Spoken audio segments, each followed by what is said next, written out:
to all of you. Thank you to I think we got 200 protesters outside, so that's pretty exciting. Everywhere we've gone to screen the film and talk about this issue, we've had massive sold-out crowds, which gives me hope. But there have also been protests, and the protests have taken on, various forms. In one case, they stood outside my speech and sang Bohemian Rhapsody. Of course, in the moment, I didn't realize they were singing from the vocal performance. It sounded like a bit like 3,000 feral cats fighting, and I wasn't sure what was going on. At another event, they waited for me to arrive and stood off at a distance and just shouted mean words and that sort of thing. Not very creative.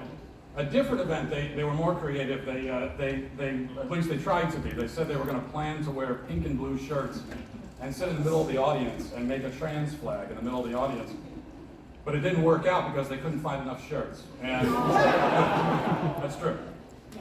So these protests have been pathetic and uninspiring, but also sort of terrifying in their own way. Not terrifying in that they make me scared for myself, but rather scared for the future of America a little bit. Because what kind of future can a country have when you are met with protests for discussing basic biological realities on a college campus? I mean, it's something to think about just for a second. We take it for granted, but I'm being protested because I have come here to defend my position that only women can get pregnant. I have come here to suggest that women don't have penises, and for that reason, I'm being protested on a college campus. So let me begin then by just really stating my own position in greater detail. It's actually very simple, so not much more detail can really be given. I believe, just as nearly all people who have ever lived on the face of the planet have believed, that a man is an adult human male and a woman is an adult human female. I don't have to worry about spoilers because you guys all just saw the movie. Which, what'd you think of the movie, by the way? Did you like it?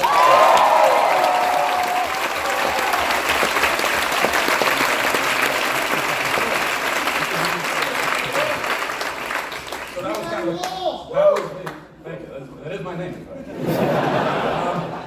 The movie was kind of the crash course 101. Now we could go a little bit more into detail, I suppose.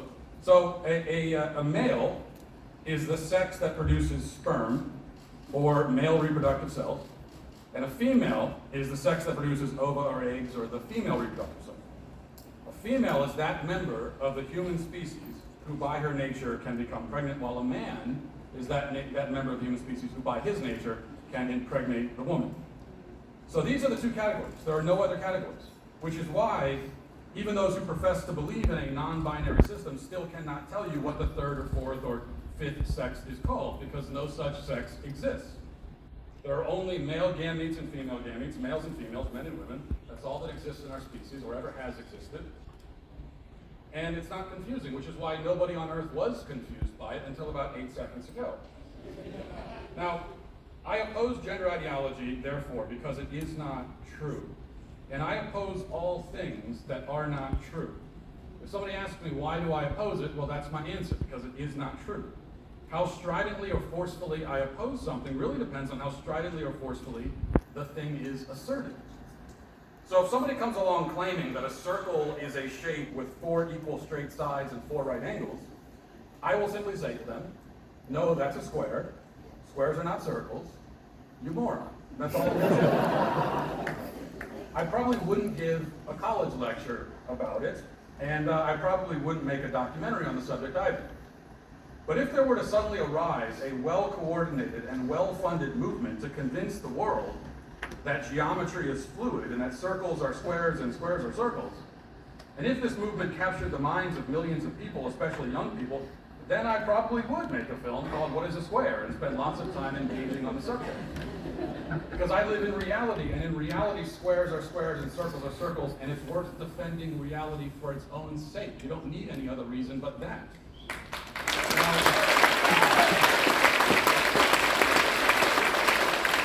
Many terrible things follow from a collective flight from reality, and the consequences are more and more dire the more deeply the truth burrows into the mind and into the culture.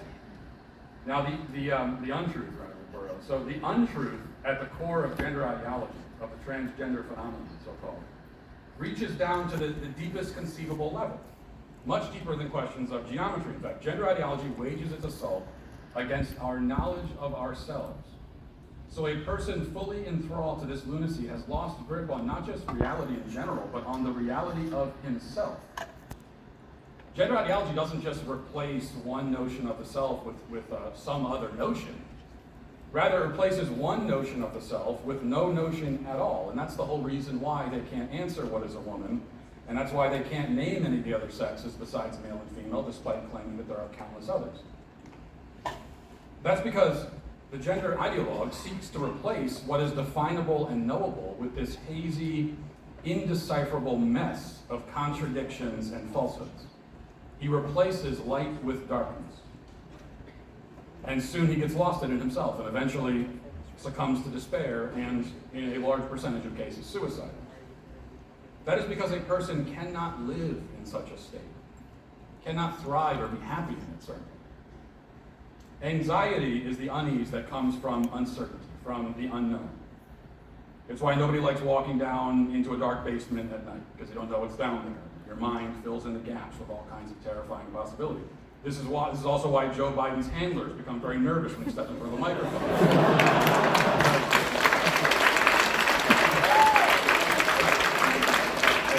Obviously, I have no idea what he's going to say, or what childhood story he's going to make up. This is also anxiety. So gender ideology, though, is like an anxiety machine. It makes a person's fundamental physical identity uncertain to himself, creating an extreme sort of unrelenting anxiety. It's no surprise that Americans are reporting record levels of anxiety at precisely the time when these kinds of ideas are gaining prominence. Ideas which turn out the intellectual lights, which turn our minds into that dark, scary basement. To make matters worse, the people we trust to heal our anxiety and give us clarity, therapists, counselors, psychiatrists, and so on, have in many cases abdicated their responsibilities and turned their back on the very nature and purpose of their profession. The gender-confused person crippled with anxiety, teetering near total despair, will have his confusion affirmed, his anxiety affirmed, his despair affirmed. The affirmative model of care makes about as much sense in mental health as it would in, physical health. If you go to the doctor complaining about a headache, you wouldn't be very pleased if he treated your headache by punching you directly in the temple. Because you need the pain in your head diagnosed and treated, not affirmed. You don't go to your doctor, you don't need your doctor to say, yep, your head does hurt. In fact, it does. You're right, I affirm you, and your head hurts. You need him to do the opposite. But this is how the medical industry treats, quote unquote, gender confusion. It treats it by feeding it. The gender-confused person goes to his therapist and says, I feel like I'm in the wrong body. I feel like my body is all wrong. There's something wrong with me physically. There's something wrong. Something is broken. And what does he hear? He hears, yeah, you're right. I affirm you. You are in the wrong body. There is something broken. The only solution is to start chopping pieces of you off until the bad thoughts go away. It is barbaric and evil, and that's why we should all oppose it. But what does the other side have to say for itself? Surely they must have some sort of response, some points to offer of their own, some rebuttals. And that's true, they do, sort of, though they're very stupid.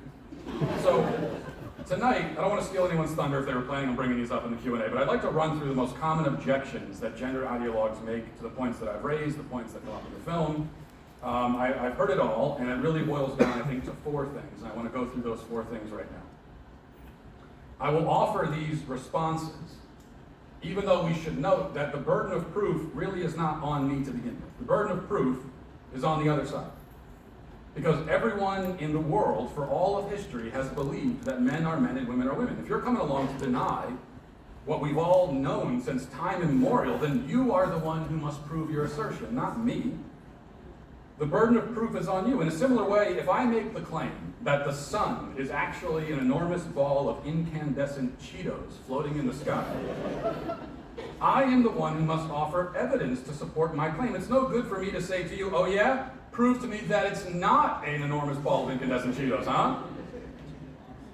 I'm the one making the claim.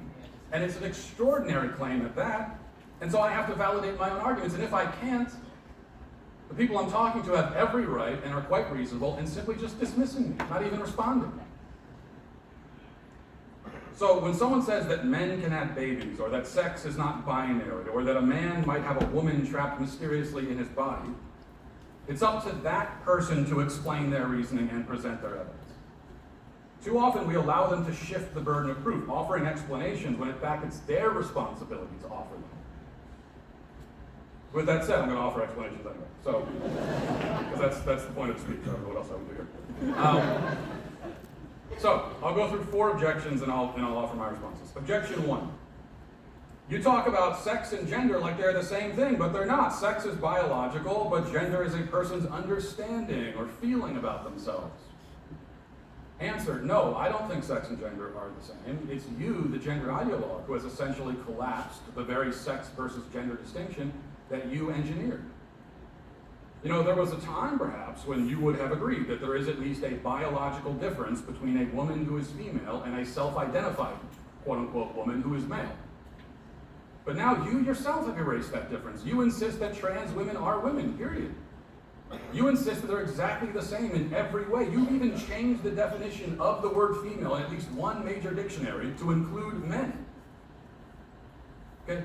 They are both now, woman and female are both now gender identities according to you, not me. Now, if you did still affirm a definitional distinction between sex and gender, then you would have to also affirm that there is in this world a binary category of male and female, and that those who belong to each group cannot cross between the two. But you will not affirm any binary at all or any substantive distinction at all between so-called trans women and women, which means that the whole gender versus sex thing was nothing but a sleight of hand trick. That's all it ever was. As for me, I have no use for the term gender. I agree with Jordan Peterson, as you heard in the film. I don't need it. Unless we're talking about the gender of words, which is where the term originates in the English language. Words have gender, not people. Each individual in either group, you know, if you're a man or a woman, each individual has a different way of being, different way of expressing himself and understanding the world. But we don't need the word gender to describe that. We already have a word for that. It's called personality. We live in a culture today where a person might have 5 genders and 7 sexual orientations, but no personality to speak of.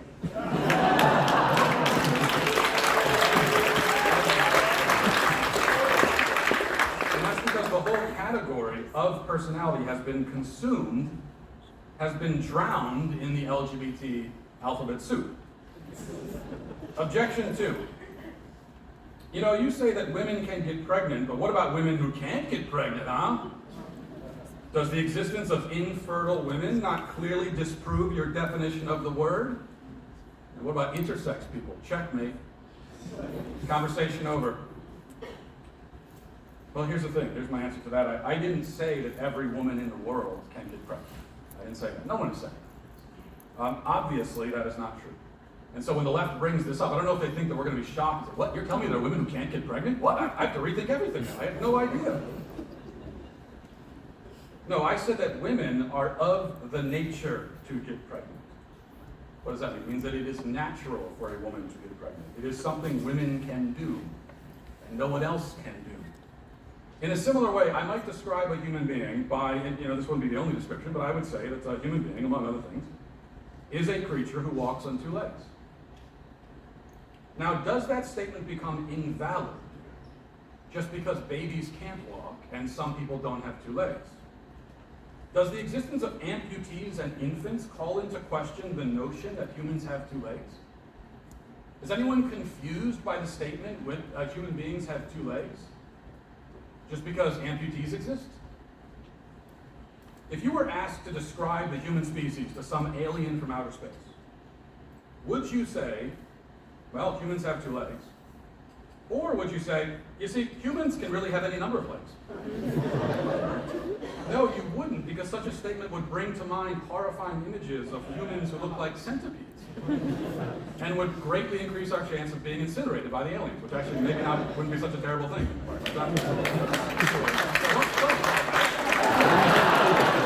Applauding the incineration of the human race? Yeah, and I did say it. So here's the point, going back to these humans without legs. Humans without 2 legs should have 2 legs. So, if a human doesn't have 2 legs, you go to the doctor. Doctor automatically will know that there's a condition here, something happened, an accident, genetic deformity, something happened. They know that. And they'll run tests and they'll figure out what the condition is. What the doctor is not going to say is, well, some humans have one leg. Legs are on a spectrum after all, so this is your truth, you should live it. No, the absence of the additional leg is a 100% confirmation that something has gone wrong because humans are supposed to have two. This is what is known as the exception that proves the rule. So the same with the sexes and their reproductive abilities. Age, disease, genetic defect, or other circumstance can preclude some females and some males from partaking in their respective reproductive tasks. But that does not at all even slightly call into question our understanding of the sexes or their definitions. Every female is of the nature to get pregnant. She is supposed to be able to get pregnant unless she's too old or she suffers from some sort of ailment. So a woman who is 28 years old and unable to get pregnant will go to the doctor, and the doctor will know that something is wrong and usually will be able to tell you what the thing is. How does he know that something is wrong? Because women are supposed to be able to do this. Now, on the other hand, if a man goes to the doctor and says he's not able to get pregnant, the doctor will know that there's something wrong, not with his body, but rather with his mind. At least the doctors used to know that. What about intersex? Well, this is irrelevant to transgenderism. First of all, a trans woman is a biological male who says he's a woman. How is his claim about himself vindicated or confirmed by the existence of intersex people when he himself is not intersex? This is like if I claim to be a 7-foot Hawaiian man, and you all looked at me and said, I don't think so. That doesn't appear to be the case. And then I pointed to someone else and said, yeah, but he is, that guy over there. Well, that's him, that's not you. How does his existence help vindicate the claim that you have made about yourself? So the point is that even if I agree that intersex people belong to some other third category, that would do nothing to validate the self-identification of people who are not in that third category. And anyway, I do not agree that they belong to a third category. Intersex people belong to an extremely small population who suffer from a medical condition that makes their sex more ambiguous and more difficult to determine. It doesn't mean they don't have a sex, nor does it mean that they constitute a third sex. They represent a variation, if we can say, a defect within the sex binary. But this is all academic because, again, the tiny population of intersex people have nothing to do with the rapidly increasing population of self-described trans people. Even if there existed on this earth a person with the functional reproductive capacities of both sexes at the same time, in other words, someone who's able to get pregnant and also impregnate others, which would be a true intersex person, that would still do nothing at all to validate the self-identity of biological males claiming to be women. Why would it? Even in such a case, we could also still speak coherently about sex as effectively binary. But for the record, no such person exists. I'm going to clarify. Now, one other note about intersex people. LGBT activists have found this population of people quite useful. Even though, again, being intersex has nothing to do with being trans or gay. But they're useful props, which is why they're now not only included prominently on the latest version of the Pride flag, which gets more ominously hideous with each year, but activists have also endeavored to inflate the number of intersex people in the country. You'll now hear that it's said that 2% of the country is intersex, they'll tell you. Total nonsense. That would be about 6 million people are intersex. What? That can't be the case. Well, it's not. And what you find out when you look into it is that the sexologists and so-called scientists have defined intersex in such a way as to include people who you would think really don't qualify. And when they say intersex, they mean any male or female who falls outside of what sex researchers have decided is the ideal. Therefore, for example, a man with a below average sized penis counts as intersex. And that's the thing about the LGBT club. They'll make you a member of it whether you like it or not.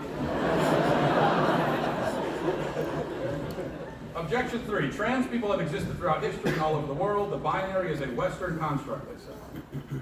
Well, this is a common rebuttal. It's also the dumbest damn thing I've ever heard in my life. You might as well say that photosynthesis or gravity are Western constructs.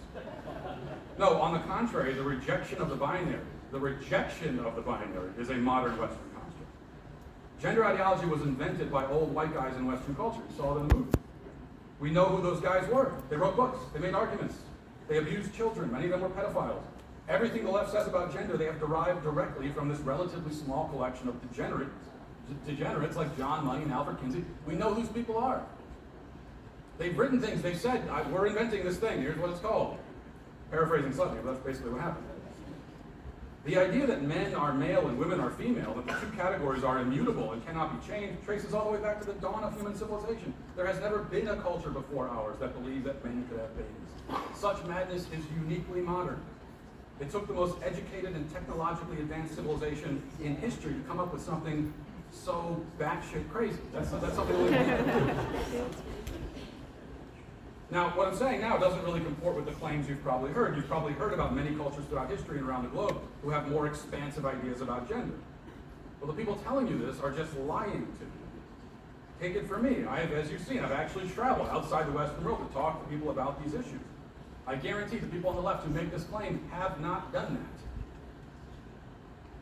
that. And now, with that said, there are places, in some circumstances, where a man may play the role of a woman.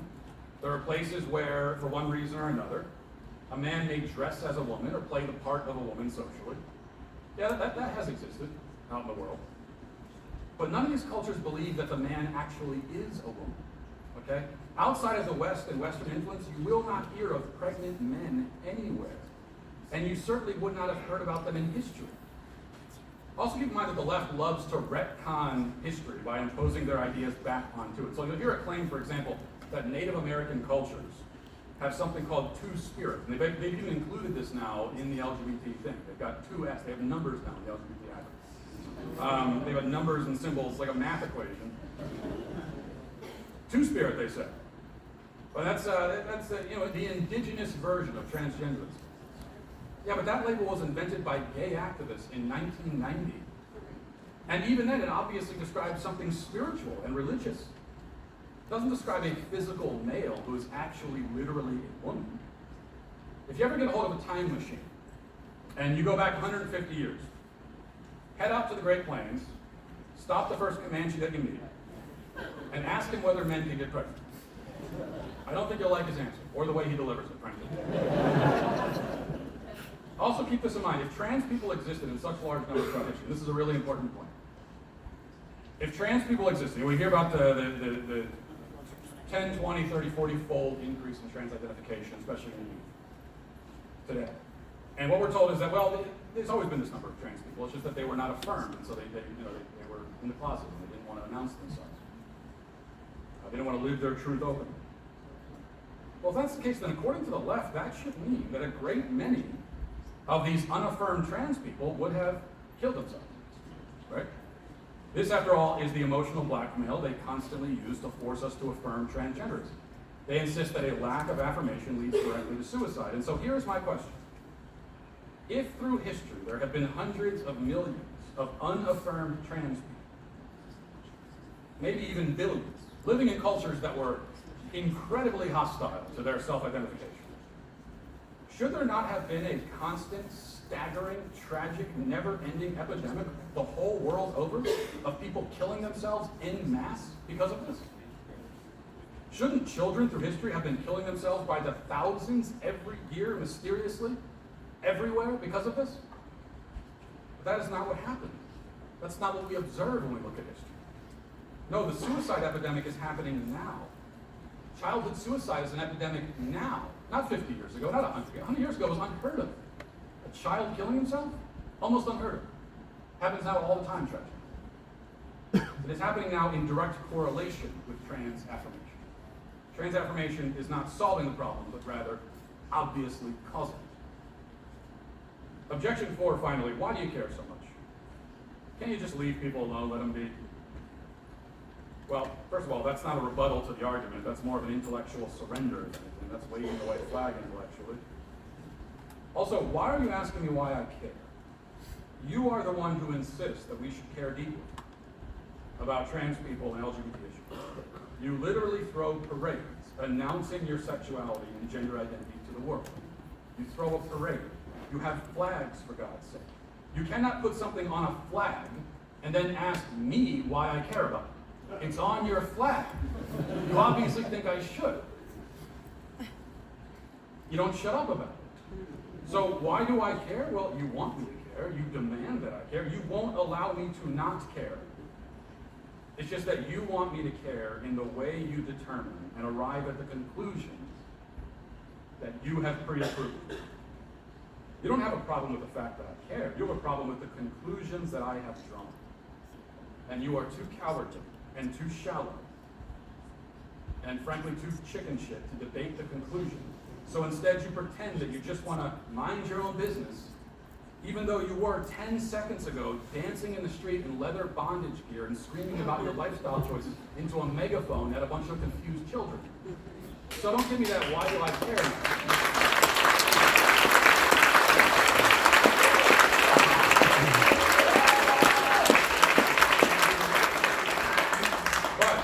You asked, I will answer. I care because the truth matters. Brings us back to the truth. When people ask me frequently, do I want to die on this hill? The answer is, hell yes, I'll die on this hill.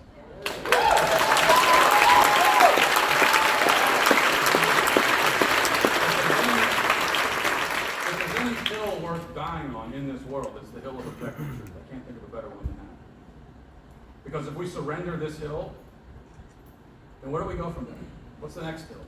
So all the conservatives that have been all the weak, cowardly conservatives that have been arguing for it. So let's just give this up. It's not worth fighting about.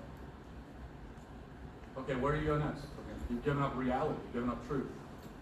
See, every belief I have, every position I hold, I only hold that position because it's rooted in truth. And so if I've given up truth, then I'm not sure where to go from here. But though I'm willing to die on this hill, I don't plan.